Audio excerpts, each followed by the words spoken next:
Sometimes, when I look at myself in the mirror, it feels like my life is divided into two worlds that never meet. In one, I'm the mother of two children, a nail technician, a woman with tasks, lists, orders, cooking, school runs, clubs, clients. That's who they know during the day. In the other, the bright light of nightclubs, music, the dance floor, glances, male energy, freedom. That's who they know at night. And between these two women, there is such a deep gap that sometimes even I don't believe they are the same person.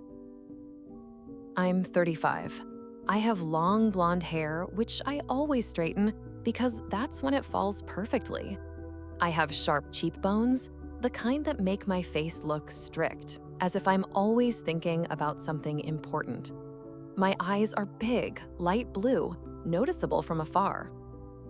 My body is slim, a narrow waist, long legs, lines shaped by years of routine movement and discipline. I know how I look, and I know what impression I make. But appearance is only the shell. Inside, everything is more complicated. My husband left to work abroad, not for a week, not for a month. He would disappear from my life for long stretches, completely, as if someone had pressed a pause button on him. When he called, I heard foreign streets in the background, cars, the noise of unfamiliar cities. He would say, "Sorry I'm not with you again. I'm doing this for us." And I believed him because he's a good man, an honest man, a man who always did everything for his family. But between us, a distance had formed long ago, not geographic, but emotional. When a person leaves for a long time, he doesn't just leave the house, he leaves the rhythm of the family. And you begin to feel like you're constantly living without him. And then, when he returns, you have to adjust your life again to fit person who feels foreign. And it happens every time. And yes, at night, I went to clubs. Not because I was looking for someone, not because I was unhappy, and certainly not because I wanted to replace my husband. I enjoyed the attention. I enjoyed feeling alive. I enjoyed being a woman, not just a functional household unit, mother, worker, caretaker. In the club, everything was different. The light, warm, sharp, shifting. The sound, powerful, passing through my chest, forcing my heart to beat in rhythm with the bass. The crowd, loud, colorful, swirling. Everyone dancing, laughing, pouring cocktails, filming stories, smiling across tables. And I dissolved into that noise, and at the same time became brighter. Men approached often, some confidently, some shyly, some annoyingly persistent. But it was always familiar, part of my night world. And yes, there was a man I had a relationship with. Not love, not a story, more like convenience, habit, mutual use. He wasn't handsome, nor charismatic, nor deep. But he was there when I needed to feel like I wasn't invisible. We never promised each other anything, and I would have continued like that if one day he hadn't posted a story with another woman. I remember holding the phone and feeling irritation ignite inside me, not jealousy, a sharp, hot, unexpected anger. She was sitting next to him at the bar, smiling, tilting her head like on a magazine cover. I looked at that and thought, seriously, you think you can just replace me like that? And in exactly that mood, I entered the club that evening. The sound hit my ears immediately, as if someone turned the volume to maximum. The air smelled of alcohol, perfume, sweet vape smoke, something hot and alive. I wore a short black dress that fit perfectly. Red lipstick, bright, bold, heels, hair down, mood terrible. I danced, laughed, pretended everything was fine, but inside, I was boiling. And that's when I saw him. A guy, much younger than me, maybe 25, 26 at most. He stood by the bar, leaning against the counter like someone who owns the space. Tall, broad-shouldered, body solid, athletic, arms covered in tattoos, a chain on his neck, short, dark hair, a smile, bold, confident, with a touch of danger. He was looking directly at me, not glancing, not pretending. And in his gaze was exactly the feeling I had been missing for months. He chose me, not by accident, not casually, deliberately. He walked up to me straight, confidently, as if we had known each other for years. "Why is a beauty like you standing here looking like she's ready to tear the world apart?" he asked, leaning toward my ear to speak over the music. I laughed in surprise. "Maybe the world deserves it," I said. He smiled wider. "Or maybe someone specific." I looked into his eyes, and I understood. He saw all of me, the mood, the irritation, the anger, the confidence, and the weakness beneath it. He saw too much, and that hooked me. He extended his hand. "I'm Nick, and you're the woman who's about to decide that this night is going to get a lot more interesting." I exhaled. A thought flashed through my mind. I'm doing something stupid, but I put my hand into his, and that's how it started. A story that years later will make me write to him. "I'm sorry. I wasn't planning to meet anyone, especially not a guy who could make the entire club turn toward me in just a couple of seconds. But the longer I live, the more I understand. The most destructive stories don't begin when you're weak. They begin when you're convinced you're in control." He took my hand, confidently, but not roughly, and led me through the crowd toward the bar. The music around us hit the floor, my chest, my temples. People moved aside for him as if they could feel his energy with their skin. We drank cocktails. We laughed. He said things that were bold, funny, sometimes too explicit, but his voice wasn't vulgar. Just that shameless youthfulness that makes something flicker inside a woman my age, like a distant lamp no one has turned on in a long time. He didn't ask my age. He knew I was older, and he liked it. He genuinely liked the way he looked at me. As a woman, he had chosen. We danced. Not the way I usually do, carefully, controlled, keeping myself in check, but as if we had no past and no future. Only music, light, heat, and his hands on my waist. He held me as if he had the right to, and I let him, as if I had the right to forget myself. At some point, he leaned to my ear and said, "I want to see you sober, not here, the real you." And for some reason, I wasn't scared, wasn't embarrassed, didn't hesitate. The night felt like warm water. I simply drifted. We left the club at 3 in the morning. The air was cool, damp, smelling of something new, clean, nocturnal. He opened the door of his car for me. The car was simple, sporty, smelling of fresh seats and his cologne. Sharp, masculine, expensive, like the youth I could no longer possess. And the entire drive was silent, not because we had nothing to say, but because words were unnecessary. Everything was happening without them.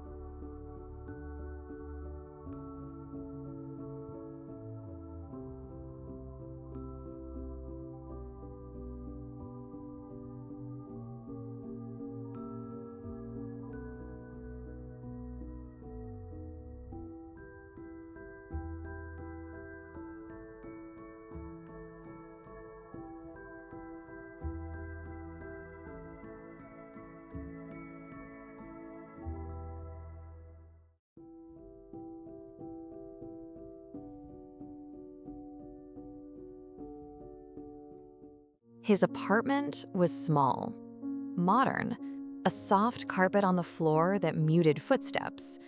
Photos of his group of friends on the walls, all laughing in that way people laugh when they believe the world belongs to them. He turned on warm, dimmed lighting, took off his jacket, walked past me, and I felt his energy. Not arrogance, not cockiness. Youth. Pure, hot, fearless youth. We talked for a long time, about everything and nothing. He asked about me, not like men ask out of politeness, but as if he genuinely cared about what lived inside me. "You look strong," he said, leaning against the wall, studying me so intently that I felt uneasy. "And you look too sure of yourself," I replied. He smirked. "I just know what I want, and right now, that's you." Too straightforward, too dangerous, too honest. But that night, I didn't need a man who spoke beautifully. I needed one who spoke plainly. That's how our story began. The following weeks turned into a whirlwind. I didn't have time to understand what was happening, only to feel. He picked me up after work, waited near the salon, waited near my house, waited outside the club, even if I didn't say I would be there. He showed me the places where he grew up, the yards where he and his friends used to run around, the gym where he trained, his group of friends, all younger, louder, freer. And I blended in. Laughter, music in the car, nights on rooftops with the whole city lying below us like a giant toy. Conversations until morning when the sun slowly painted the walls of his bedroom pink. I didn't feel the age difference. I didn't feel that he was too young. I felt alive. A woman, not a function. Desired, not replaceable. Chosen, not tolerated.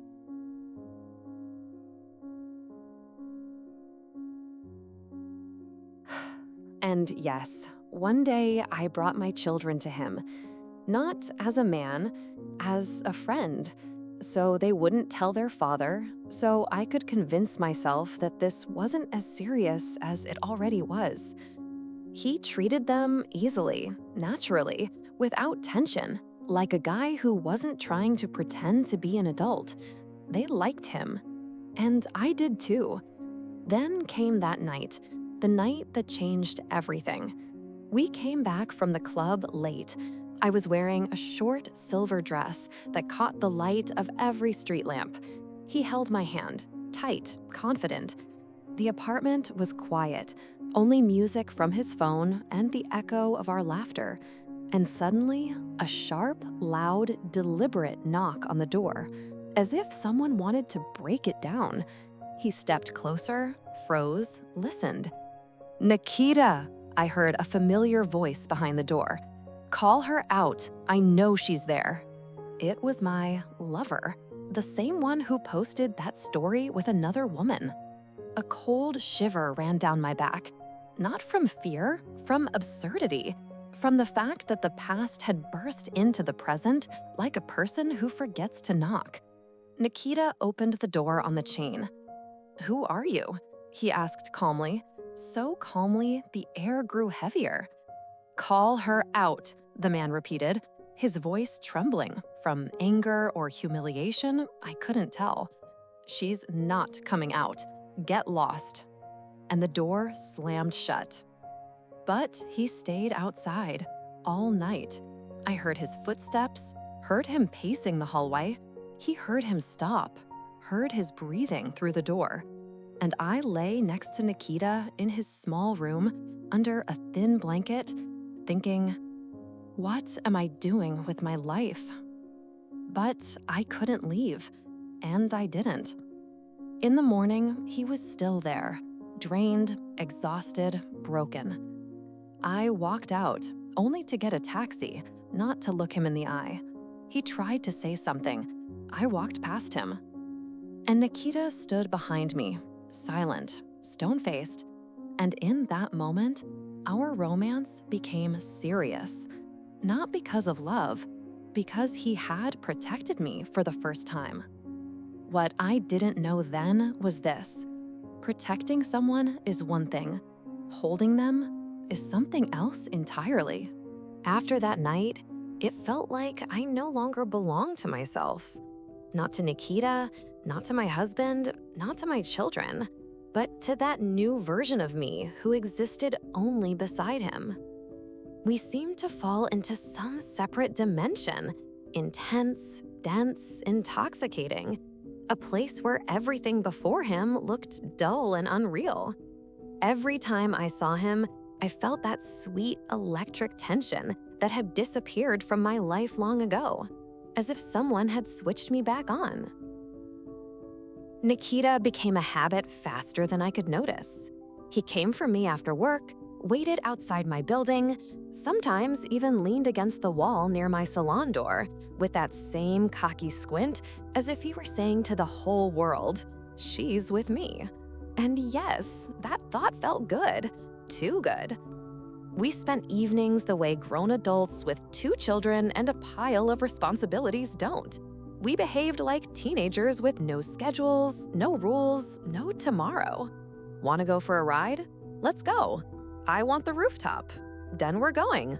You hungry? Only for you. He could put me in the car and drive around the night city for hours. Summer was in full bloom. Windows down, warm wind, music blasting from his phone, loud tracks, heavy bass, songs I'd never listened to before, but that became part of our shared rhythm. I watched neon reflections slide across my legs, across his arms, across his tattoos, black lines that held more meaning than he realized.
And then we'd step into his apartment. Small, imperfect, slightly chaotic, but somehow warm. It smelled of his cologne, fresh towels, hot skin, sometimes mint and tobacco, but mostly youth. He always turned on the same warm, honey-colored light, soft, flattering, making my skin look like it was glowing. And every time he looked at me, as if I were a piece of art he couldn't stop studying. "You're beautiful," he said simply. No game, no flattery, just fact. And I believed him, because his eyes didn't know how to lie. We had passion, not beautiful, not cinematic, but real, unpolished, demanding its own rules, making us forget time, tomorrow, the world. When I was with him, I felt like a woman who was loved not for convenience, not for a role, not for function, not for history, but simply for being herself. We could lie on his floor, wrapped around each other, staring at the ceiling, saying nothing. Sometimes he traced my collarbones with his finger, drawing invisible lines, as if he wanted to memorize me through touch alone. Sometimes he laughed at something small, and I laughed with him, because his laughter was like the strike of a lighter, and I ignited from it. He introduced me to his circle, his friends who saw me only as that blonde. They were young, loud, confident, the way only those can be who haven't yet learned the price of loss. But I fit in, effortlessly. Not as the older one, not as the outsider, but as a woman who also wanted to laugh loudly. And yes, I brought my kids to him a few more times, just on the way, just casually, just so they'd think he was a friend, just so I wouldn't have to admit how attached I already was. He played with them, joked, gave them high fives, turned on cartoons. Light, natural, genuine. They liked Nikita, like a good guy, a fun neighbor. And I liked seeing the two halves of my life touch without immediately collapsing. But the more I gravitated toward him, the stronger a familiar anxiety grew inside me. The kind women feel long before anything actually breaks. He wanted closeness, real closeness, deep, direct, like he was. And I was a woman who carried a shadow inside. The shadow of that man who stood outside the door all night. The shadow of guilt. The shadow of habit. The shadow of the broken past I had created myself. Nikita gave me love, and I gave him only myself, for as long as I could. And that was the beginning of the end.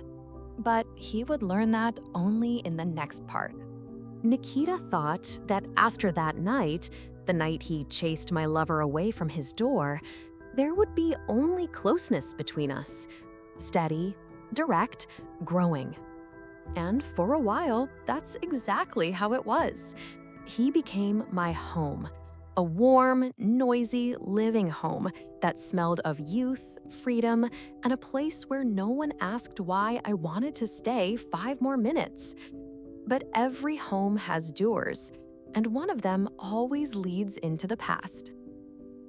That man, not Nikita, the other one, my convenient lover, disappeared after that night. For a week, 2, 3. I thought it was over, that he just accepted it. But men like that don't disappear. They wait.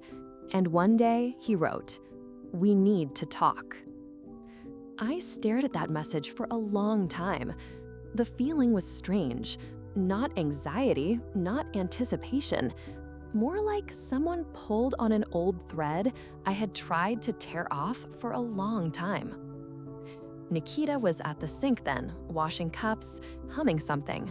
Young, alive, warm, stupidly happy. And inside me, something shifted. I replied, "No." He wrote back, "I'm waiting." And I knew where he was. I went. Not because I wanted to. Not because I missed him. Not because I loved him.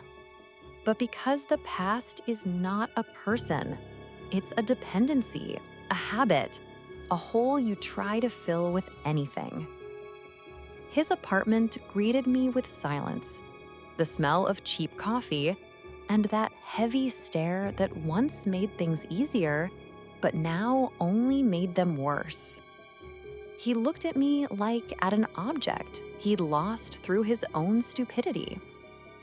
"You fall beautifully," he said, pouring tea, "but you return even more beautifully." I smirked. "I didn't come back." "You're here."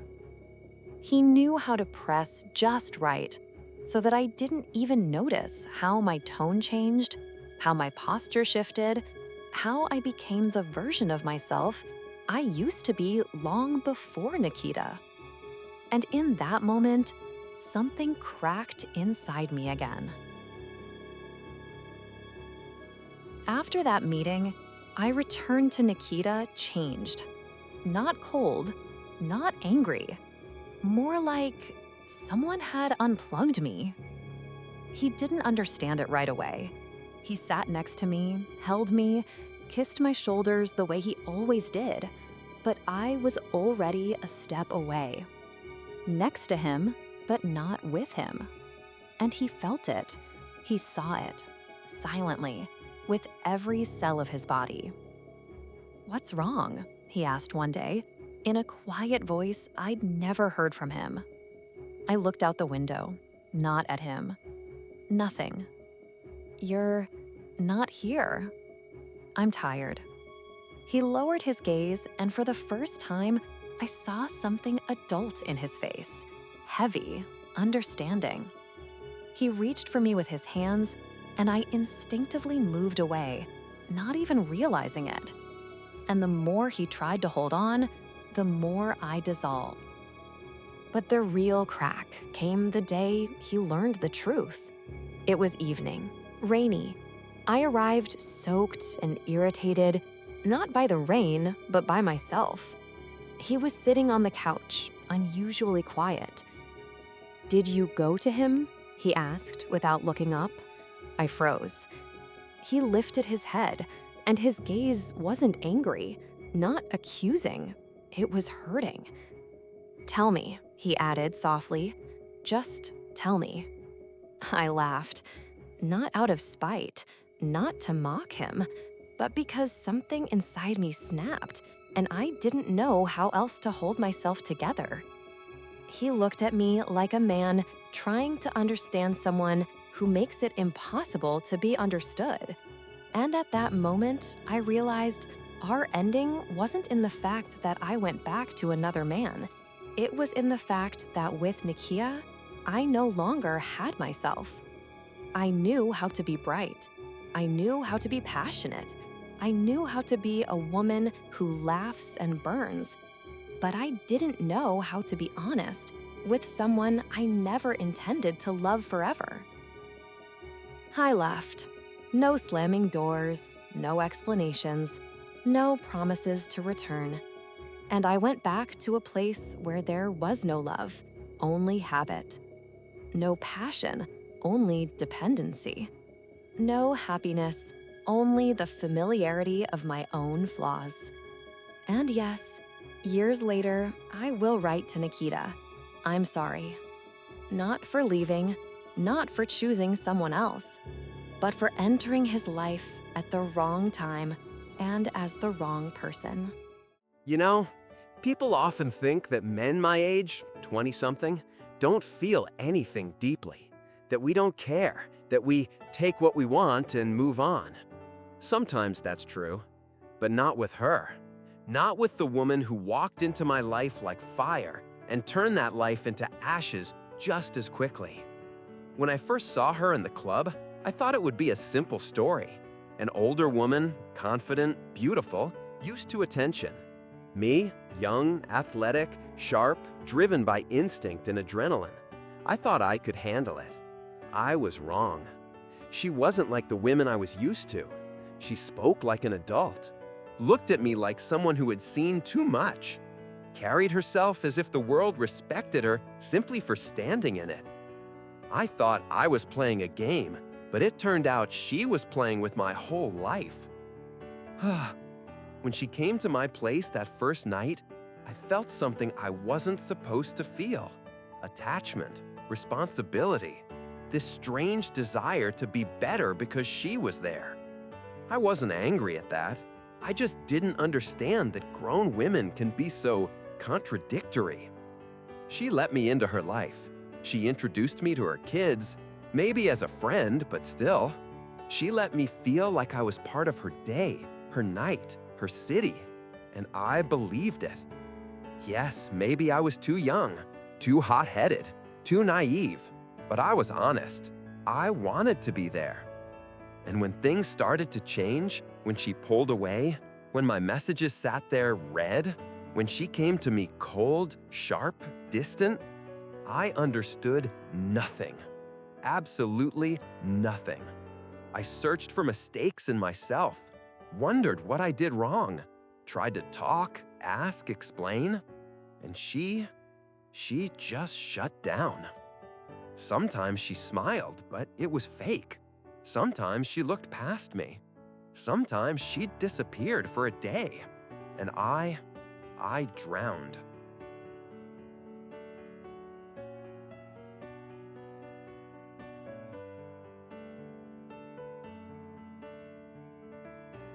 The worst thing in the world is when someone you trusted looks at you like you're nobody. When I found out she'd gone back to that guy, yes, the same one who stood outside my door that night, it felt like a punch straight to the chest. I asked her, "Why did you go to him?" She laughed. Not angrily, not loudly, just The kind of laugh people use for something too insignificant to take seriously. And that laugh hurt more than anything she could have said. For the first time in my life, I felt small.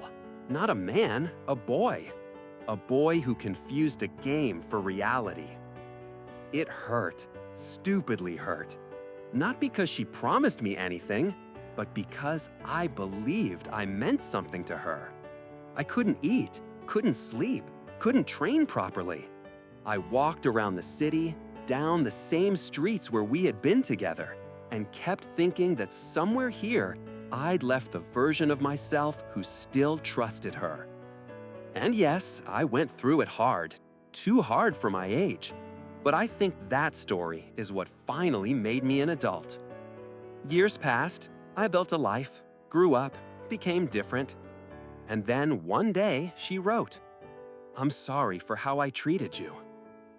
I stared at that message for a long time, a very long time. And I realized I wasn't angry anymore.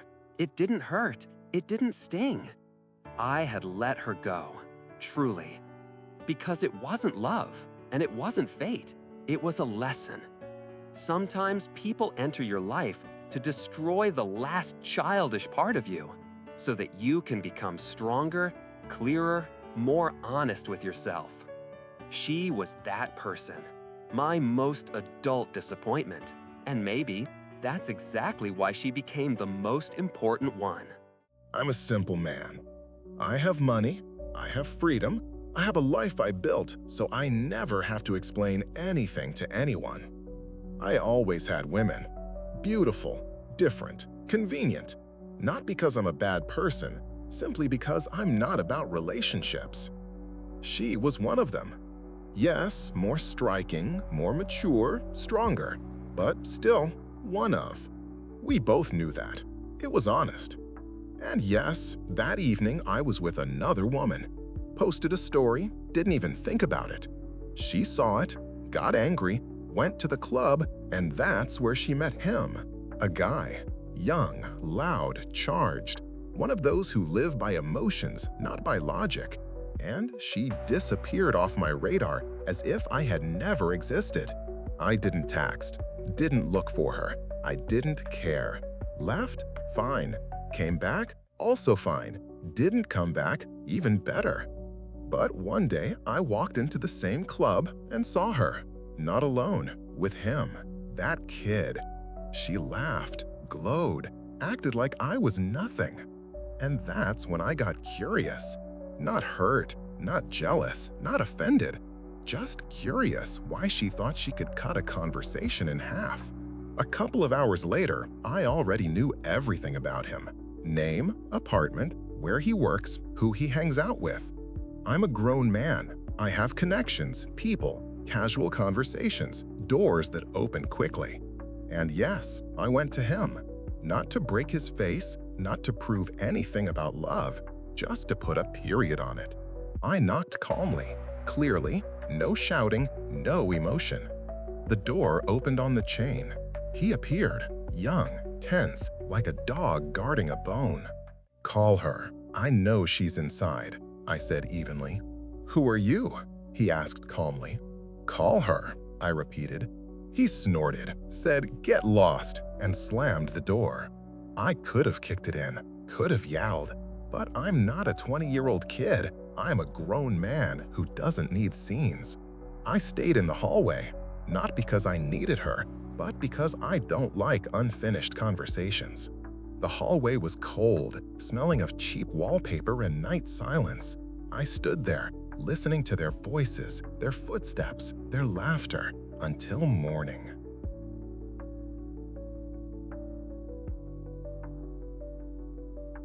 When the door finally opened, she came out.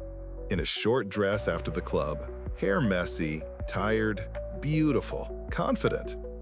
She saw me immediately. Her eyes flickered. For a second, no more. But she didn't stop, just walked toward the taxi. Weeks later, I texted her. "We need to talk." She replied, "No." I texted, "I'm waiting."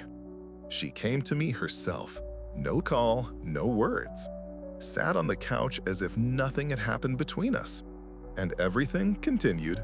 Our usual, easy, empty, physical.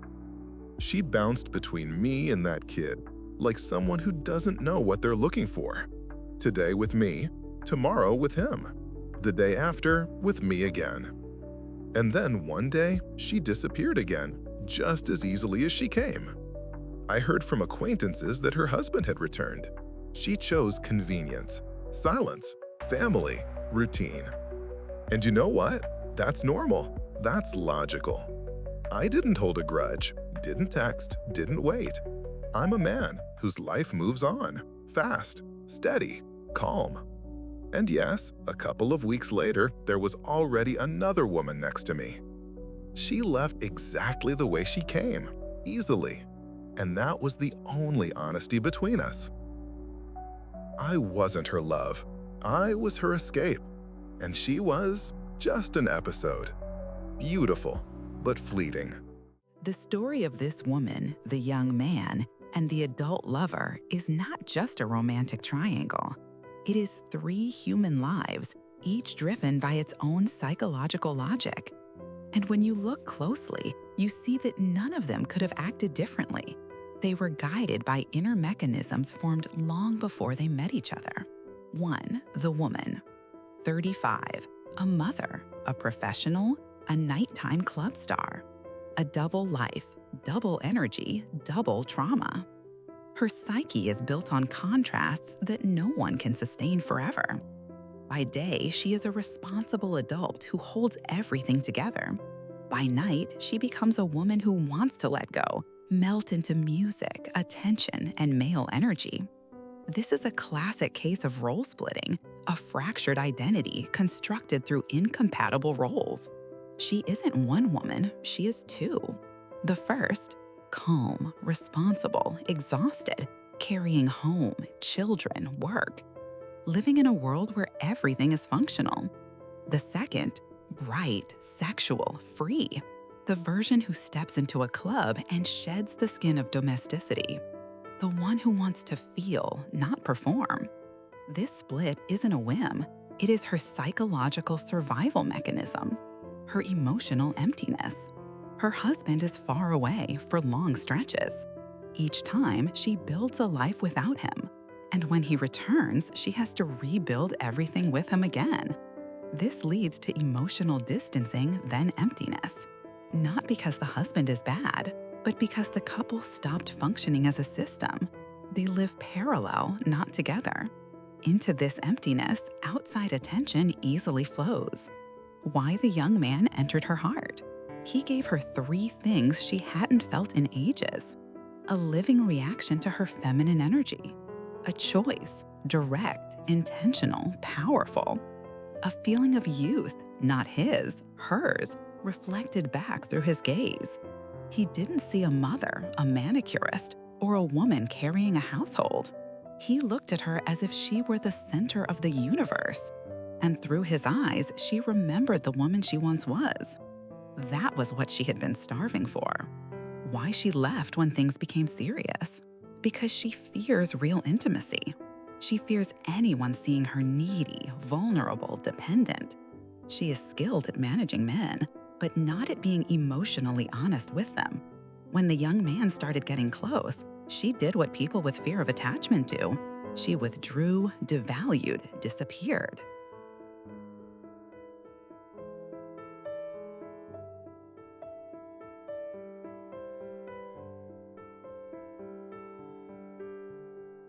Two, the young man. 25, athletic, bold, but inside, a boy experiencing his first deep attachment. He is going through his first real emotional experience, and his brain doesn't yet know how to defend itself. His emotional age. On paper, he is 25, but internally, 17. Open heart, idealization of the woman, belief that passion equals love, no skill in holding emotional pain. His psyche does not yet know how to, Differentiate honesty from manipulation. Separate "I feel good with you" from "you are my meaning." Understand that adults can be inconsistent. Maintain self-esteem independent of the relationship. That is why her instability hit him with maximum force. Why he drowned so deeply in these relationships? Because she became his first emotional mirror. Next to her, he felt older, stronger, more meaningful.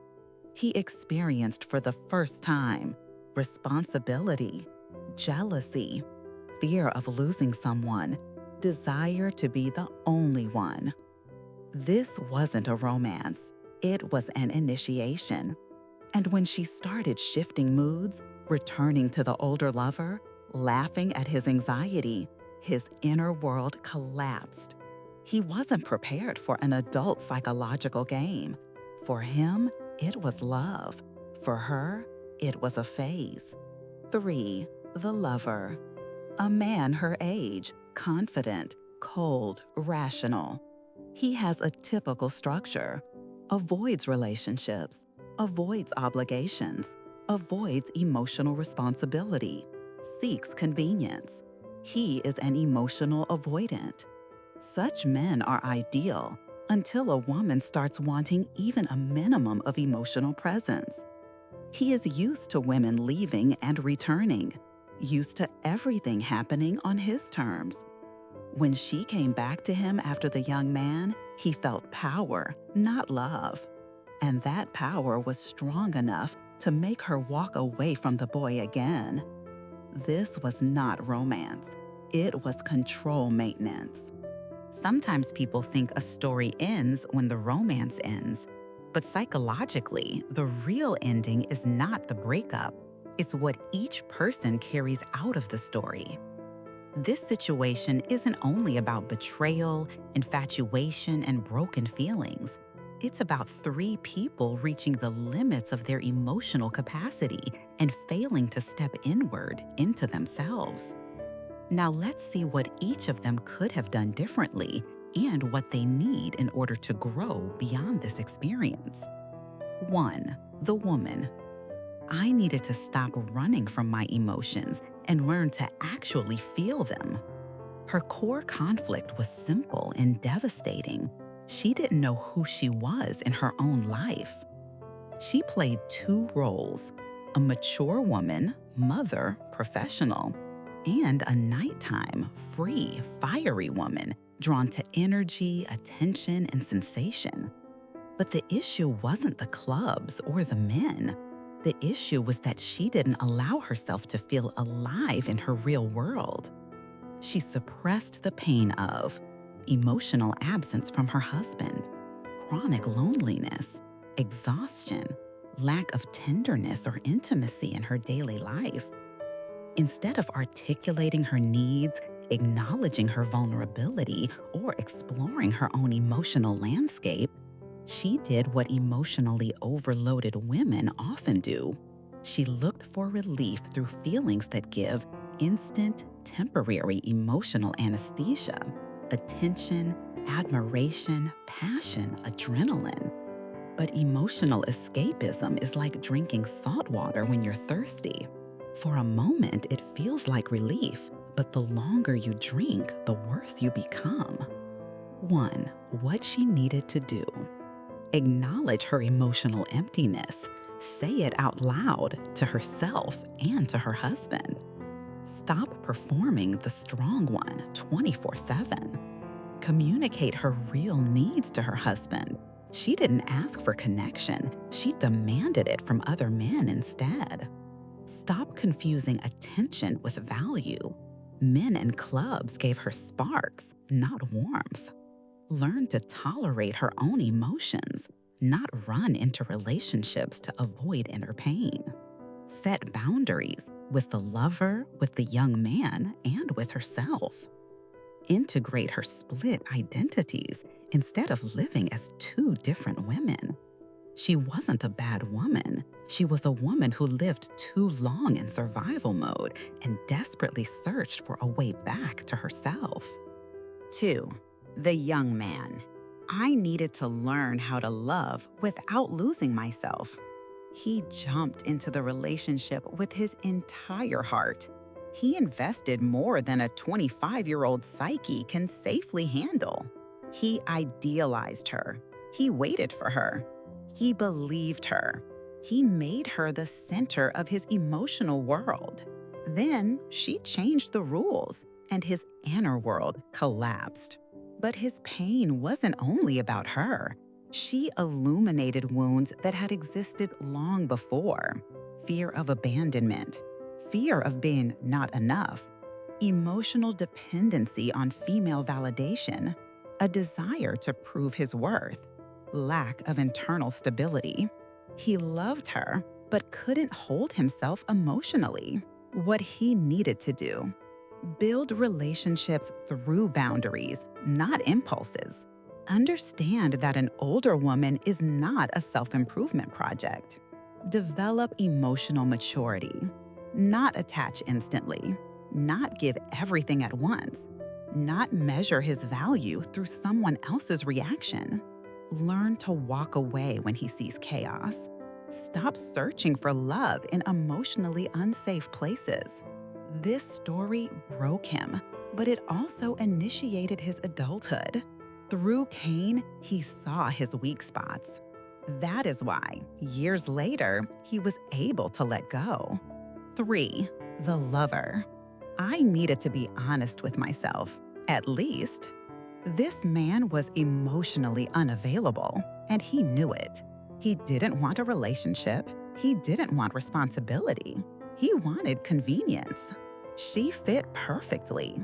She didn't demand closeness, didn't require emotional work, didn't interfere with his independence. But the moment she destabilized, showing pain, jealousy, confusion, his comfortable dynamic cracked. He wasn't cruel. He was avoidant. His psyche insists on control, distance, predictability. What he needed to do: stop creating pseudo-relationships with women who want more than he can give. Recognize that any intimacy, even without promises, carries emotional responsibility. Avoid appearing and disappearing chaotically. Stop taking what he cannot keep. Understand why real closeness terrifies him. His mistake wasn't in not loving her. His mistake was creating an illusion that he was capable of being present when he never was. Final insight. This story hurt all of them, but each one received what life intended. The woman, self-awareness. The young man, emotional adulthood. The lover, clarity about his own emptiness. Sometimes the only way people change is by going through someone who forces them to face their truth.